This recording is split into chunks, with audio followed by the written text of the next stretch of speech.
Tropic Mag, l'invité du matin. François Asselineau, président de l'UPR, l'Union populaire républicaine, et tête de la liste Ensemble pour le Frexit. Bonjour François Asselineau. Bonjour Jean-Jacques Seymour. Et merci d'être avec nous. On va commencer par ce visage qui va apparaître ce week-end dans toute la France, celui du président Macron, qui pourtant n'est pas candidat à cette élection. Vous en pensez quoi ?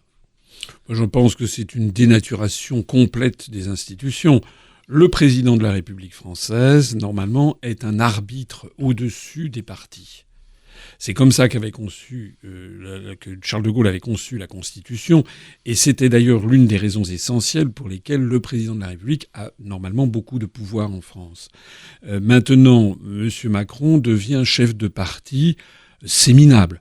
C'est d'autant plus ridicule qu'en plus de ça, il le fait pourquoi ? Il le fait parce que la tête de liste, Madame Nathalie Loiseau, est à l'évidence en perdition. Moi, écoutez, vous êtes français comme moi. Vous dressez. Vous voulez dire que Loiseau ne décolle pas ? Loiseau ne décolle pas. Elle est grotesque. Cette femme est sotte.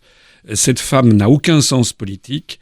Elle est méchante. Elle est bête et méchante parce que elle attaque les gens. Elle nous a attaqués. Elle a attaqué, par exemple, les personnes qui sont pour la sortie de l'Union européenne, pour la libération de cette président des peuples en nous taxant d'extrême droite. Mais c'est elle qui est d'extrême droite. C'est elle qui, quand elle était jeune, à 25 ans, et elle était étudiante à Sciences Po, donc elle savait très exactement ce qu'elle faisait, c'est elle qui a été sur une liste d'extrême droite, de nervis fascistes à 25 ans. Donc elle ferait mieux de raser les murs, et je suis désolé, elle est... Écoutez, moi je fais des réunions publiques, je fais des grands meetings, j'en ai fait dans presque toute la France, il en reste encore à Bourges, à Lyon et à Paris. Paris, ça sera, Aubervilliers, ça sera le 24, je crois. Mais nous, dans nos grands meetings, on a entre 400 et 700 personnes. On a eu 400 personnes à Rennes, on en a eu 500 à Lille, on en a eu 700 à Strasbourg, par exemple. Madame Loiseau, de ce que je crois savoir, arrive péniblement à avoir 80 à 100 personnes. Alors, Monsieur Macron, il est obligé, il a envoyé Édouard Philippe, le Premier ministre, pour essayer de sauver les meubles, et puis maintenant, il monte au créneau lui-même. En fait, dans le petit landerneau politique, on craint que la liste du Rassemblement national de Madame Le Pen, et de Monsieur Bardella, arrive en tête, et donc certains se disent « oulala, ça sera terrible ». Alors ça, je voudrais dire à vos auditeurs que tout le monde s'en fiche. 48 heures après, personne n'en parlera. C'est pas parce que le Rassemblement national arriverait devant la liste de Madame Loiseau que ça changera quoi que ce soit. Ça va rien changer. Mais non. Vous croyez vraiment que Macron va démissionner pour ça ? Non. Il faut être sérieux. Ça, c'est un argument qui est avancé par le Rassemblement national pour essayer de faire le plein de ses voix. Je voudrais mettre ici en doute ce raisonnement et attirer l'attention de vos auditeurs sur le fait que le Rassemblement national a des députés au Parlement européen depuis 35 ans, et depuis 35 ans, ils n'ont à peu près rien fait. Voilà. C'est-à-dire qu'il y a eu une quinzaine de députés sortant du Front National, et ils veulent en fait réembrayer là-dessus. Si vous regardez les participations aux commissions ou bien aux assemblées parlementaires, vous découvrez que les parlementaires du Front National arrivent en général dans les derniers. Monsieur Jean-Marie Le Pen a été la lanterne rouge sur 751 députés en termes de présence au Parlement.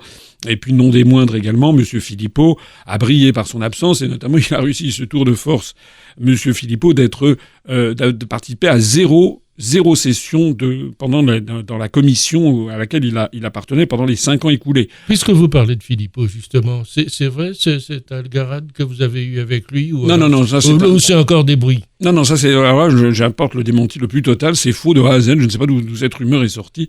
Et puis bon, on n'en est pas... Elle a fait l'objet de plein de papiers. Oui, on n'en est pas à venir au bain. Non, écoutez, Monsieur Philippot, tout le monde sait que c'est un plagiaire, qu'il a créé son mouvement 10 ans après le nôtre en reprenant à son compte 90% de nos analyses. Et puis voilà, arrêtons d'en parler. D'ailleurs, il est incapable, si j'ai bien compris, d'avoir des bulletins de vote dans tous les bureaux de vote. Enfin, on va voir, mais d'après les rumeurs qui circulent. Voilà, et puis, est-ce que vous avez remarqué un truc ? C'est que, depuis quelques jours, on peut coller des affiches sur les panneaux électoraux, et que dans beaucoup d'endroits de France, notamment en province, dans des villages, le seul panneau qui a été couvert immédiatement, c'est celui de l'UPR, tellement nous avons des militants qui, passez-moi cette expression, ont la niaque. Et puis après ça, on voit arriver une voiture balai, si j'ose dire, qui colle des affiches pour 10 partis politiques. On le voit à Paris, on le voit un petit peu partout. Et puis vous avez une vingtaine de panneaux qui restent vides. Ça veut dire que sur les fameuses 34 listes qui se sont présentées, en fait, il y en a une vingtaine qui sont des listes fantômes. C'est-à-dire des gens, vous savez, c'est assez facile d'avoir 79 noms, d'avoir 39 femmes et 40 hommes ou l'inverse. Parce que ça, c'est gratuit, vous pouvez déposer une liste.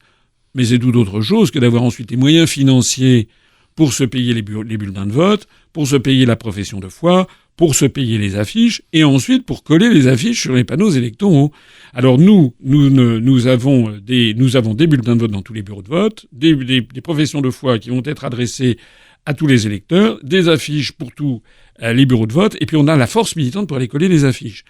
Les autres partis politiques, les grands, eux, n'ont pas la force militante pour coller les affiches, donc ils payent des sociétés pour ça.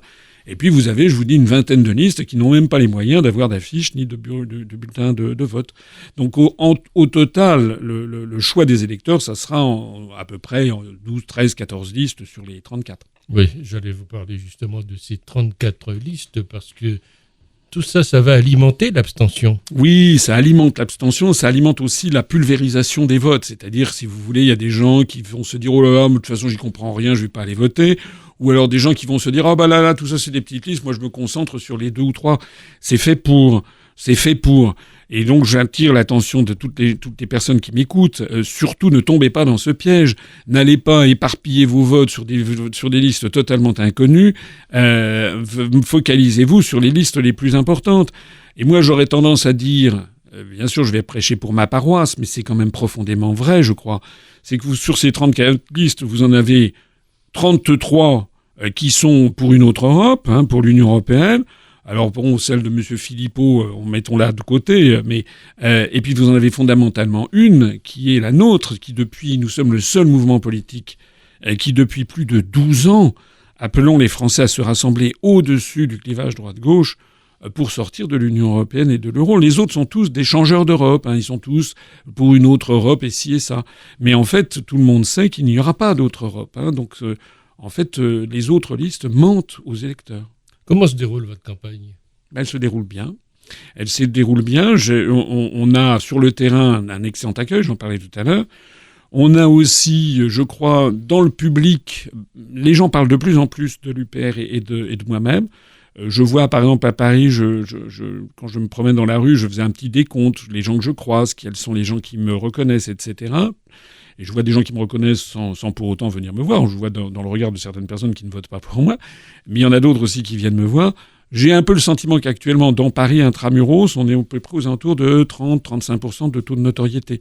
Ce qui n'a plus... Alors, ça veut dire qu'il y a encore des millions de Français qui ne nous connaissent pas. Parce que malheureusement, je continue à être banni des émissions de plus grande audience. On ne m'a pas vu sur TF1, on ne m'a pas vu sur les grandes, aux heures de grande écoute, sur France Inter, sur Europe 1, sur RTL, sur RMC, etc. On vous voit un peu plus sur les médias. Mais on me voit un petit peu davantage, c'est vrai. Et puis, surtout, il y a le bouche à oreille qui a beaucoup fonctionné.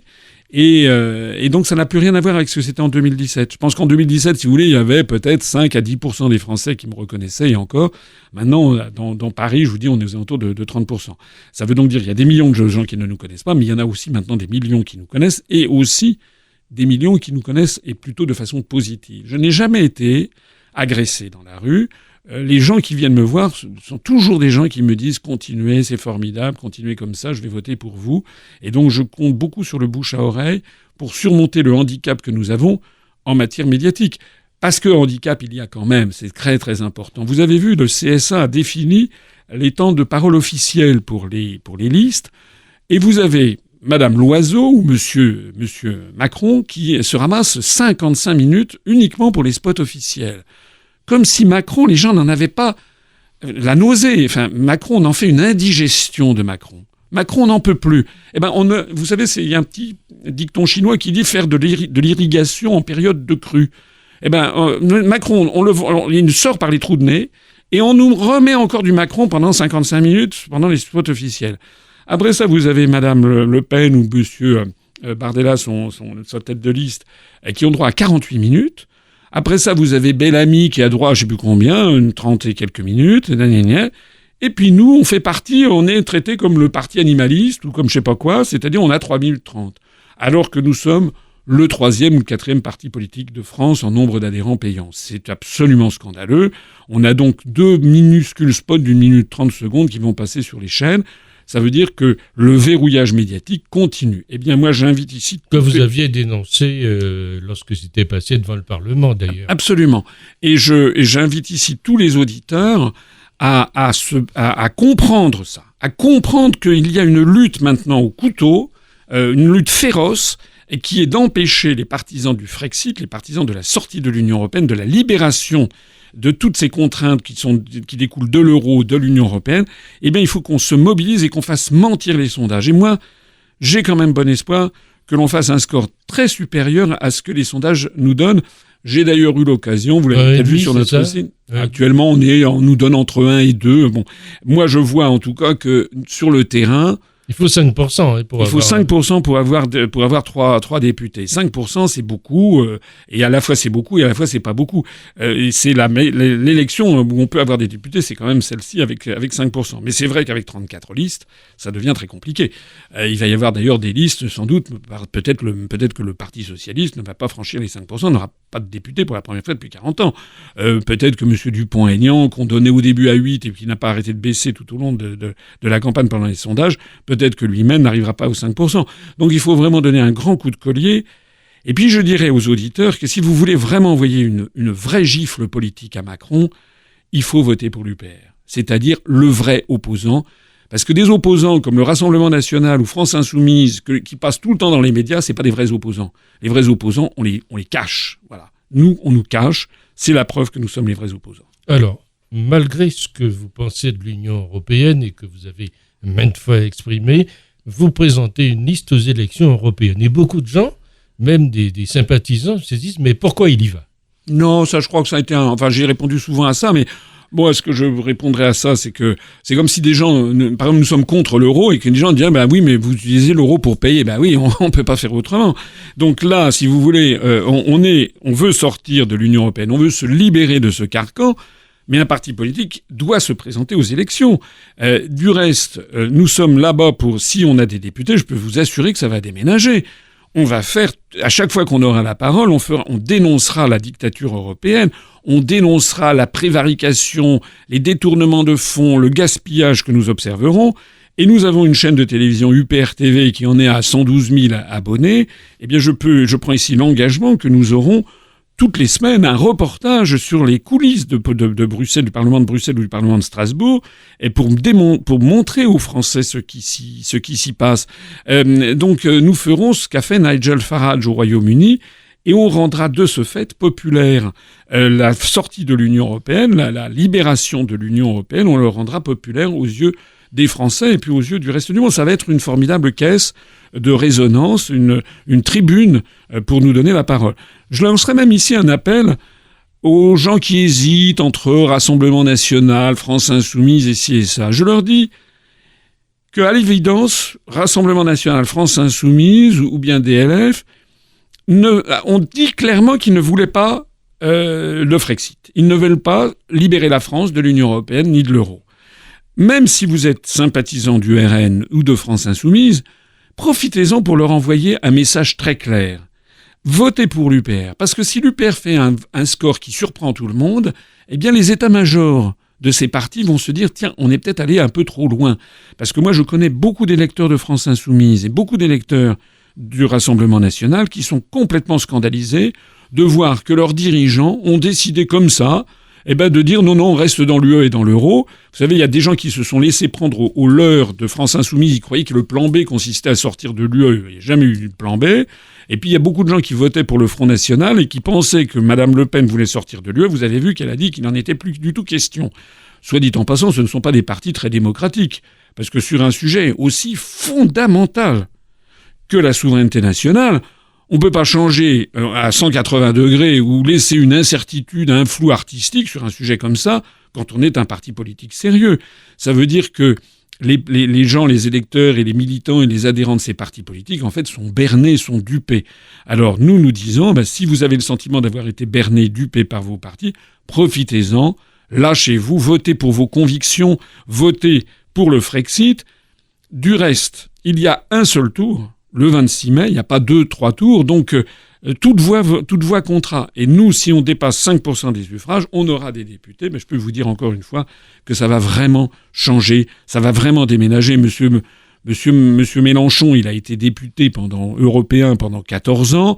Vous savez qu'il s'est trompé de vote, paraît-il, 245 ou 266 fois. C'est pas sérieux. Le Front National, ils ont des députés depuis 35 ans. Ça va servir à quoi qu'ils en aient pendant encore 5 ans jusqu'à 40 ans? Ça va servir à rien du tout. Nous, je peux vous dire que si on a des députés le 26 mai au soir, toute la scène politique, à commencer par Macron, vont avoir des sueurs froides devant notre ascension. Alors, votez le Frexit, dites-vous, mais de comment vous dire, il y a le Brexit dont on ne voit pas l'issue. Alors, sur cette affaire de Brexit, on a raconté beaucoup de sornettes. On a fait croire aux Français, d'une part, que c'était très très difficile de sortir de l'Union européenne parce que ça se passait mal au Royaume-Uni. Et on a fait croire aussi aux Français que les électeurs britanniques seraient ravagés de remords d'avoir voté pour le Brexit et qu'ils seraient, si on faisait un nouveau référendum, ils voteraient massivement pour rester dans l'UE. En fait, tout ça est faux. Pourquoi tout ça est faux? D'abord parce que l'affaire si le Royaume-Uni n'est pas sorti de l'Union européenne, ça n'est pas parce que c'est difficile, tout était prêt le 29 mars, c'est parce que vous avez les députés à Westminster, les parlementaires, qui sont contre ce que veut le peuple. On l'a vu nous séparer qu'en France. En France, en 2005, vous avez eu 55% des Français qui ont voté non à la Constitution européenne, et dans le dos des Français, nos parlementaires, nos prétendus représentants, ont ratifié fin 2007 le traité de Lisbonne, qui est le texte que les Français avaient refusé. Ça veut dire que les prétendus représentants ne représentent plus le peuple français. C'est pareil au Royaume-Uni. Les représentants ils refusent le suffrage universel, ils ont bloqué la sortie de l'Union européenne. Quant au deuxième argument qui disait les Britanniques étaient ravagés de remords, mais vous avez vu les sondages qui donnent Nigel Farage, qui a créé un tout nouveau parti, le parti du Brexit, pour changer la politique pour de bon. Il caracole maintenant, il fait une percée phénoménale. Les derniers sondages lui donnent 34%, plus que le Parti conservateur et le Parti travailliste réunis. Ça veut dire que, contrairement à ce qu'on a dit aux Français, les électeurs britanniques qui ont voté pour le Brexit sont fous de rage qu'on leur vole leur démocratie. Et c'est une des raisons d'ailleurs pour lesquelles il n'y aura pas de deuxième référendum au Royaume-Uni, que l'on m'avait dit quand on était allé le 29 mars, on avait fait un grand rassemblement. Moi, j'avais vu des anciens ministres conservateurs et travaillistes, et l'un d'entre eux m'avait dit « Mais il n'y aura pas de deuxième référendum, parce que s'il y avait un deuxième référendum, il y aurait sans doute 55% des Britanniques qui voteraient pour le Brexit au lieu de 52%. » Donc, on a menti aux Français, et d'ailleurs, l'économie britannique se porte globalement beaucoup mieux que l'économie française. Donc, en fait, il faut soyez bien assurés que le Parti conservateur et le Parti travailliste risquent de disparaître. Ce sont des événements très importants si vous y réfléchissez, parce que ça veut dire que Nigel Farage et cette affaire de Brexit est en train de pulvériser la scène politique britannique qui était stable depuis le XVIIIe siècle, avec le Parti conservateur et le Parti travailliste, encore depuis le XIXe siècle. On voit apparaître au Royaume-Uni un nouveau clivage. Ça n'est plus entre la droite et la gauche qui ne veut plus dire grand-chose, mais c'est entre les partisans de la souveraineté et de l'indépendance nationale, d'un côté, et les partisans de la dissolution des États-nations dans une espèce d'États-Unis d'Europe mollasson qui serait dominé par les États-Unis d'Amérique. C'est ça qu'on est en train de voir arriver au Royaume-Uni, et c'est ça qu'on est en train de voir arriver un peu partout, je pense, dans l'Union européenne. Aujourd'hui, si on vote pour d'autres partis que le vote, c'est transférer la souveraineté de la France vers l'Europe ? Oui. Lorsque Mme Le Pen dit qu'il est hors de question de sortir de l'Union européenne et de l'euro, elle s'est rangée dans le camp de ceux qui sont pour la dissolution de la France. Je n'ai d'ailleurs absolument pas entendu ni Mme Le Pen ni M. Mélenchon se scandaliser de ce qui se passe en ce moment en Alsace, où on est en train de supprimer les départements du Haut-Rhin et du Bas-Rhin contre la volonté exprimée par référendum des Alsaciens en 2013, pour faire de l'Alsace une collectivité européenne d'Alsace, où on est en train de préparer progressivement l'Europe des États-régions et la dissolution de la République française, comme la dissolution du Royaume d'Espagne, avec l'indépendance de la Catalogne dans le cadre de l'UE, etc. Il y a une vraie politique qui est menée derrière, qui, soit dit en passant, puisqu'on est à Radio 3 FM, se verrait très bien en train de bazarder tous les départements et territoires d'outre-mer qui coûtent trop cher. Donc il faut lutter pied à pied pour que la communauté ultramarine continue à faire partie de la communauté nationale et que nous estimons que nous avons un devoir, que les Français doivent avoir un devoir de solidarité vis-à-vis de l'outre-mer. Je pense par exemple à la Guyane où les besoins sont criants et que quitte à donner de l'argent, moi je préférerais que la métropole verse beaucoup plus d'argent à la Guyane plutôt que l'on ait des transferts de fonds massifs vis-à-vis de la Croatie ou vis-à-vis de l'Estonie ou de la Lettonie. Donc sortir de l'Union européenne, se libérer de l'Union européenne, c'est aussi disposer de beaucoup plus d'argent pour notamment l'outre-mer français. Alors justement, puisque vous parlez de l'outre-mer, parlons de Saint-Barth. Saint-Barth qui a quitté l'Union européenne. On vous a jamais entendu Si, il me semble que j'en avais parlé. J'étais allé en Guadeloupe, c'était il y a 3-4 ans, je crois. 3 ans, oui. Oui, j'étais allé voir justement, alors Saint-Barthélemy, ça faisait partie... tout le monde, enfin, je veux dire, vos auditeurs, la plupart d'entre eux connaissent, c'est une petite île qui est le paradis des milliardaires, ou des chanteurs, du showbiz, etc. Cette petite île, peuplée de Normands à l'origine, faisait partie du département de la Guadeloupe. Or, la Guadeloupe, en tant que département d'outre-mer, fait partie de l'Union européenne, c'est ce qu'on appelle les régions ultra-périphériques, les RUP. Et puis, l'île de Saint-Barthélemy les habitants ont souhaité sortir de la Guadeloupe et devenir une collectivité d'outre-mer parce que les collectivités d'outre-mer ne font pas partie de l'Union européenne. Dans la République française, vous avez 500 000 de nos concitoyens, les habitants de Nouvelle-Calédonie, de Polynésie française, de Wallis et Futuna, et maintenant de Saint-Barthélemy, qui sont des collectivités d'outre-mer qui ne font pas partie de l'Union européenne. Et donc il y a eu un référendum en 2003 dans ce sens, qui a été avalisé par un changement de statut en 2007. Moi j'étais allé voir M. Magras, qui maintenant est le président de la collectivité. Et donc je lui avais... il y a même une vidéo qu'on avait faite, malheureusement son air conditionné couvrait un petit peu le bruit de notre conversation, mais on avait fait une vidéo quand même qui doit être en ligne. Et j'avais demandé à M. Magras, j'ai dit mais qu'est-ce qui s'est passé ? Finalement vous êtes sorti de l'Union européenne, qu'est-ce qui s'est passé ? Est-ce que vous avez... disparu dans l'espace-temps? Est-ce que vous êtes effondré au fond des océans, etc. Est-ce que ça a été l'apocalypse? Et il avait répondu en rigolant. Il avait dit, mais non, maintenant, nous sommes des maîtres de décider de ce que nous voulons, des taxes que nous voulons ou des absences de taxes que nous voulons. C'est un peu un paradis fiscal, ça, Saint-Barthélemy. Et en fait, ils sont très contents. Donc, nous avons un exemple c'est quand même rare, on a un exemple d'une collectivité française qui, du fait de son statut ultramarin, a pu sortir de l'Union européenne. Remarquez bien d'ailleurs que de la même façon, le Groenland était sorti du marché commun en 1985 et que ça s'est très bien passé. Ils n'ont jamais demandé à revenir. Il faut bien comprendre que lorsque l'on quitte l'Union européenne, on s'enferme pas, on retrouve la liberté. Et si la France quitte l'Union européenne, elle va retrouver la liberté. Et notamment, par exemple, pour la Caraïbe. On aura des liens, on développera des liens avec l'ensemble de l'arc caribéen, mais aussi avec des pays alentours. Et par exemple, quand on est en Guadeloupe ou en Martinique, on connaît quand même bien le Venezuela. Moi, je suis scandalisé de la prise de position du Parlement européen et de Macron et de notre assujettissement aux États-Unis d'Amérique par l'Union européenne, que l'on a pris parti pour Guaido lors de ce coup d'État contre Maduro. Alors, moi, je sais que Maduro, c'est plus Chavez, je sais qu'il y a des problèmes intérieurs, mais enfin, ça n'était certainement pas le rôle de la République française que de prendre fait et cause dans cette affaire, parce que tout le monde a bien compris que derrière Guaido, il y a l'oncle Sam. Donc ça n'est pas normal, ça n'est pas correct. Nous voulons retrouver une France souveraine, libre, indépendante, y compris en matière diplomatique. De la même façon, je parlais de l'arc caribéen, mais de la même façon que nous voulons, avec la Réunion, développer plus de relations avec les pays de l'Afrique australe, Madagascar et Maurice. Et voilà, donc se libérer de l'Union européenne, ça n'est pas se renfermer sur le monde, c'est se rouvrir sur le monde et ne plus dépendre du périmètre imposé par les États-Unis d'Amérique à ce qu'il faut bien appeler leurs vassaux, c'est-à-dire leurs domestiques, ce sont ceux de l'Union européenne. Certains vous ont désigné un peu comme le candidat des Gilets jaunes. Quel regard vous avez aujourd'hui sur ce mouvement qui va atteindre ces 6 mois? Quelle issue à ce mouvement? Je pense que c'est fondamentalement un soulèvement populaire, une jacquerie. Et dans les Gilets jaunes, il y a des gens venus de partout. Des gens de droite, des gens de gauche, des gens du centre.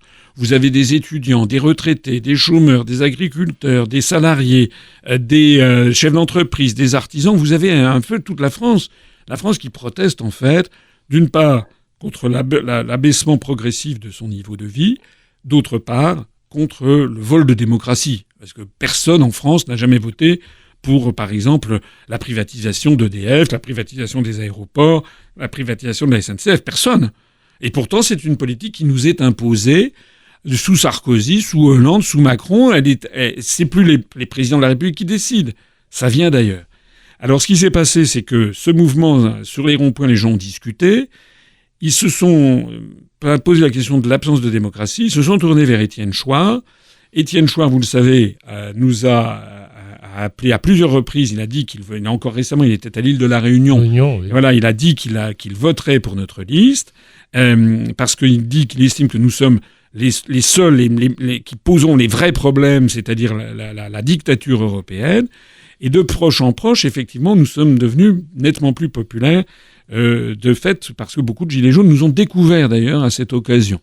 Et nous avons beaucoup de gens qui nous téléphonent au siège en disant on vous a découvert. C'est d'ailleurs ce que l'on constate. On a une augmentation très sensible de notre notoriété, ce qui nous donne à penser qu'on va faire un score nettement supérieur à celui de 2017 où j'avais fait 1% à la présidentielle. Cela étant, je ne vais pas avoir le ridicule de dire les Gilets jaunes, c'est moi. Parce que c'est un mouvement qui a refusé d'être récupéré, parce qu'il y a des gens de tous les horizons, des gens qui votaient Madame Le Pen et qui ont revêtu un gilet jaune, ils vont continuer à voter pour le Front National. Des gens qui votaient Mélenchon et qui ont revêtu un gilet jaune, ils vont continuer à voter Mélenchon. Mais il y avait aussi parmi les gilets jaunes, les gilets jaunes, beaucoup de gens qui ne s'intéressaient plus ou pas à la politique et qui avaient versé dans l'abstention. Et c'est dans ce vivier-là, je pense, que beaucoup de gens se tournent vers nous. Bon, il y a des tentatives de diversion, de listes gilets jaunes. Vous avez vu cette liste qui fait ce prétendu gilet jaune qui a fait alliance avec monsieur Philippot, qui est on frise l'escroquerie pure et simple. Ce monsieur qui gagne 2600 € par mois depuis 10 ans à ne rien faire, qui se prétend gilet jaune dans l'Indre-et-Loire. Je crois qu'il est allé sur un carrefour, il s'est fait entarter par les gilets jaunes qui ont dit on ne sait pas qui vous êtes. Donc il y a des gens qui ont essayé de récupérer à leur profit le mouvement des gilets jaunes. Je pense que ça ne tourne pas à leur profit. Moi, je n'ai pas du tout cherché à récupérer les gilets jaunes. On a simplement fourni les analyses qui, à mon avis, sont les bonnes, et aussi un dossier sur la procédure de destitution du président de la République, de Macron, dont certains gilets jaunes et dont beaucoup de Français se sont emparés pour demander à leurs députés et à leurs sénateurs de lancer la procédure. Les Français et les gilets jaunes qui ont suivi ce dossier ont été édifiés.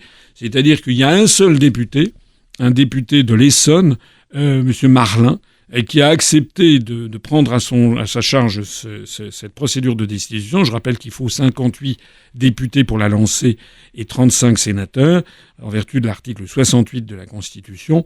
À part ce député, M. Marlin de l'Essonne, tous les autres se sont mis aux abonnés absents. Alors vous comprenez, lorsque Mme Le Pen prétend que le Rassemblement national, c'est l'opposant à Macron, et que si ils ont plus de députés que Macron au Parlement européen, Macron sera obligé de démissionner, Macron restera là, je peux vous assurer qu'il restera là et bien là. En revanche, le Front national, ses députés à l'Assemblée nationale ont refusé de lancer la procédure de destitution. Idem pour M. Dupont-Aignan, idem pour les communistes, idem pour France Insoumise. Alors des opposants comme ça, excusez-moi, mais ce sont des opposants de pacotille. Mais vous continuez à refuser le politiquement correct. Nous, on n'est pas dans le politiquement correct. Nous, on dit ce que l'on croit être la vérité. Et quand je dis nous, c'est pas un nous de majesté. Nous avons en numéro 2 de liste Zaman Ziwan, qui était une gilet jaune, oui, qui crève l'écran à chaque fois qu'elle apparaît à la télévision, ce qui est rare. Et qui a pas la langue dans sa poche. Ah oui, exactement. Et qui parle très très bien. Malheureusement, moi je voulais me faire représenter par elle au débat à CNews. CNews nous l'a refusé. Je voulais me faire représenter par elle au futur débat à France 2. France 2 l'a refusé aussi. Donc pour l'instant, il n'y a que RT France qui accepte de lui donner la parole. Nous avons en numéro 3 Vincent Brousseau, qui est notre responsable des questions monétaires, qui est franchement, sur toute la scène politique française, aucun parti politique n'a un pareil expert que Vincent. Et si on avait Vincent comme député européen, je peux vous assurer que ça va déménager. Imaginez par exemple que le président de la Banque Centrale Européenne, M. Mario Draghi, vienne dans une commission où il vienne expliquer la politique de la BCE. Ici, il parle à des ignorants, parce que la grande majorité des députés des autres listes sont complètement ignorants. Il pourra les enfumer. Si Vincent Brousseau est député, je peux vous dire que là, le président de la BCE, il fera très attention, il aura chaud aux fesses, comme on dit vulgairement, parce que Vincent, lui, ne se laissera pas démonter par sa connaissance. Et puis en numéro 4, nous avons Anne Limoges, qui est une professeure de physique-chimie, qui est notre responsable des questions d'éducation nationale, qui est une femme extrêmement scrupuleuse, très travailleuse, qui travaillera très très bien ses dossiers. En numéro 5, nous avons Charles-Henri Gallois, qui est l'un des responsables les plus éminents de notre mouvement politique et qui est notamment responsable des questions économiques.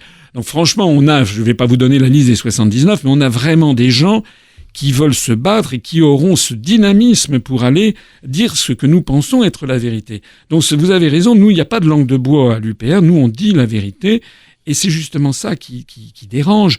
Et en plus de ça, on a le recul du temps.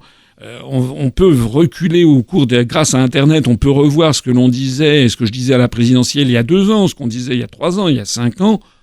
Tout le monde peut constater que sur tous les sujets, je crois qu'on n'a jamais fait d'erreur et que l'on a toujours pronostiqué ce qui allait se passer. Rappelez-vous le débat du 21 avril 2017, le dernier débat avant la présidentielle, avant le premier tour, où j'avais montré le rapport des grandes orientations des politiques économiques devant Madame Léa Salamé et Monsieur David Pujadas. J'avais symboliquement déchiré ce rapport en disant quiconque sera élu et restera dans l'Union européenne sera obligé d'attaquer les retraites, d'attaquer le SMIC, de privatiser les services publics, de fusionner les communes, de supprimer l'ISF, etc., parce que tout ça est réclamé par Bruxelles dans le cadre des rapports des grandes orientations des politiques économiques et ensuite établi par le gouvernement français dans ce qu'on appelle le programme national de réforme que le gouvernement, ça se passe en ce moment d'ailleurs, c'est tous les ans au mois d'avril-mai, le gouvernement présente à Bruxelles sa copie, comme on dit, comme si c'était un élève avec un instituteur, et le gouvernement présente son programme national de réforme. J'en profite pour rappeler que nous, notre programme, c'est pas seulement la libération de l'Union européenne, c'est aussi des mesures extrêmement précises et positives. C'est de donner plus qu'un coup de pouce, c'est de réévaluer le SMIC de façon très substantielle, parce qu'il y a un problème de pouvoir d'achat en France. C'est également de donner un coup d'arrêt immédiat à la privatisation des services publics. C'est d'inscrire dans la Constitution toute une liste de services publics non privatisables par nature. Nous voulons renationaliser, pour ceux qui ont commencé à être privatisés, EDF, Engie, la SNCF, les ports, les aéroports, les routes et les autoroutes, parce que bientôt on va avoir des routes privatisées si ça continue comme ça. On en parle pour les nationales. Voilà, on en parle pour les routes nationales.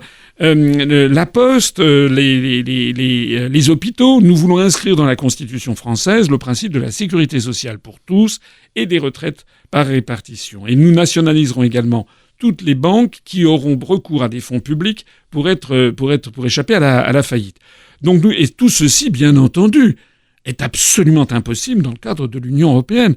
Et en matière internationale, puisqu'on en parlait tout à l'heure, nous voulons retrouver une France libre, souveraine et indépendante qui ne soit pas le supplétif de l'armée américaine et qui renoue avec sa grande politique arabe de la France, avec sa politique tournée vers l'Amérique latine. Rappelez-vous le voyage de Charles de Gaulle en 64 dans toute l'Amérique centrale, puis dans l'Amérique latine. Nous voulons avoir un pays non aligné. Non aligné, et vous le savez d'ailleurs, vous avez connu Hugo Chavez, Jean-Jacques Seymour, vous connaissez bien cet univers. En Amérique latine, au Moyen-Orient, dans le monde arabe, en Afrique noire, en Asie, notamment en Asie du Sud, c'est vrai aussi en Chine et en Russie, c'est-à-dire dans 90% des pays du monde, eh bien les peuples du reste du monde, ils attendent le retour de cette France-là qu'ils aiment, c'est-à-dire Astérix, n'est-ce pas ? C'est-à-dire, certes, nous ne sommes plus la première puissance du monde comme du temps de Louis XIV, mais nous avons un magistère moral, un magistère politique. On a une influence politique et morale. On est également membre permanent du Conseil de sécurité. Ce que vous avez vu, Macron est en train de préparer les esprits pour essayer de bazarder ça à l'Union européenne, c'est-à-dire à l'Allemagne. Nous disons stop. Il faut absolument que la France reste la France et qu'elle renoue ses relations, en particulier avec les pays de la francophonie qui doivent devenir notre priorité, plutôt que d'aller donner de l'argent et d'envoyer des militaires en Estonie ou en Lettonie où on commémore les Waffen-SS et où on nous prépare une guerre contre la Russie. Merci François Asselineau d'avoir été avec nous.